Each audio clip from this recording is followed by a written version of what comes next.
Aadhaar card. ఈ Aadhaar card లేని వాళ్ళంటూ ఎవరు ఉండరు. పుట్టిన పాప దగ్గర నుంచి పండు ముసలి వరకు అందరికీ ఆధార్ కార్డు ఉండాల్సిందే. మరి అదే తరహాలో ప్రభుత్వం ఆపార్ కార్డును తీసుకొచ్చింది.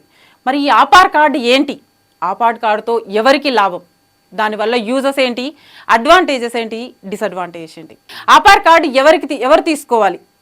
మరి ఈ విషయాలన్నీ క్లుప్తంగా తెలుసుకోవాలి అని అంటే మా ఛానల్ని లైక్ చేయండి, షేర్ చేయండి, సబ్స్క్రైబ్ చేయండి. మరి ఆపార్ కార్డు ఏంటి? ఆపార్ card automated permanent academic account register. మరి అకాడమిక్ అనగానే మనకు అర్థమైపోతుంది ఇది స్కూల్ రికార్డ్స్కి సంబంధించింది అనేసి. So it is student card, compulsory ఇది స్టూడెంట్ కార్డ్. అంటే ఆధార్ కార్డు మనం ఎలా మెయింటైన్ చేస్తామో స్కూల్ రికార్డ్స్కి వాటన్నిటికి మాత్రము ఈ ఆపార్ కార్డ్ అనేది యూజ్ చేస్తాం. Same as well as Aadhaar కార్డులో 12 డిజిట్స్ ఎలా ఉంటాయో ఇందులో కూడా 12 digits unique ID, QR scanner, code అవన్నీ కూడా ఉంటాయి. మనము ఆధార్ కార్డ్ ఎంటర్ చేయడానికి 12 డిజిట్స్ ఎంటర్ చేస్తే మన ఊరు, పేరు, అడ్రస్, మీకు ల్యాండ్స్ ఎన్ని ఉన్నాయి, ఈ ఇన్ఫర్మేషన్స్ ఎలా వస్తాయో ఆధార్ కార్డులో కూడా 12 డిజిట్స్ ఎంటర్ చేస్తే మీ స్కూల్ ఇన్ఫర్మేషను, మీరు ఏ క్లాస్లో ఎన్ని మార్క్స్ వచ్చాయి, ఎన్ని యూనివర్సిటీలో చదివారు, మీ స్కాలర్షిప్స్ ఏంటి, మీ టాలెంట్ ఏంటి, మీ స్కిల్స్ ఏంటి, ఎవ్రీథింగ్ ఇన్ఫర్మేషన్ ఉంటుంది.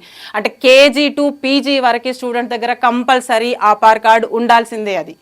సో ఇందులో ఇంకా ప్రతిదీ ఎగ్జాంపుల్ తీసుకుంటే మీరు ఒకవేళ వేరే స్కూల్కి చేంజ్ కావాలనుకుంటున్నారనుకోండి, ఆ టైంలో వాళ్ళు మీ ప్రీవియస్ స్కూల్ గురించి కూడా డేటా రికార్డ్ అడుగుతారు. మీ క్లాస్లో ఎన్ని మార్క్స్ వచ్చాయి ఈ అబ్బాయికి అని చెప్పేసి అని అడుగుతారు.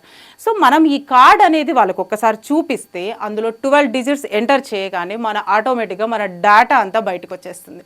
మీకు ఎన్ని మార్క్స్ వచ్చాయి, ఎన్ని స్కూళ్ళు మారారు అనే ఇన్ఫర్మేషన్ అంతా కంప్లీట్గా వస్తుంది.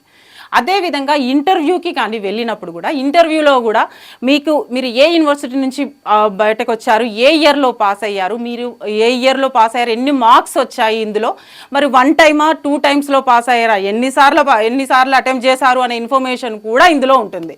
సో ఇందులో అడ్వాంటేజెస్ ఉంటాయి, డిసడ్వాంటేజెస్ కూడా ఉన్నాయి ఇందులో ఇంకా చూస్తే.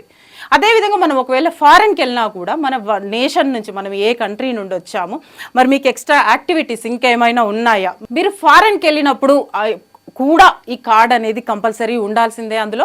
అయితే మీరు ఒకవేళ వాటిలలో వెళ్ళినప్పుడు ఫిజికల్ డాక్యుమెంట్స్ అనేది లేకుండా ఓన్లీ 1 కార్డు పాకెట్లో పెట్టేసుకొని వెళ్ళిపోవాలి. ఇంకా వెళ్ళిపోతే ఈజీగా మనం ఏంటి, ఎక్కడి నుంచి, ఏ యూనివర్సిటీ నుంచి బయటకు వచ్చా మన కంప్లీట్ డాటా అనేది అందులో ఉంటుంది.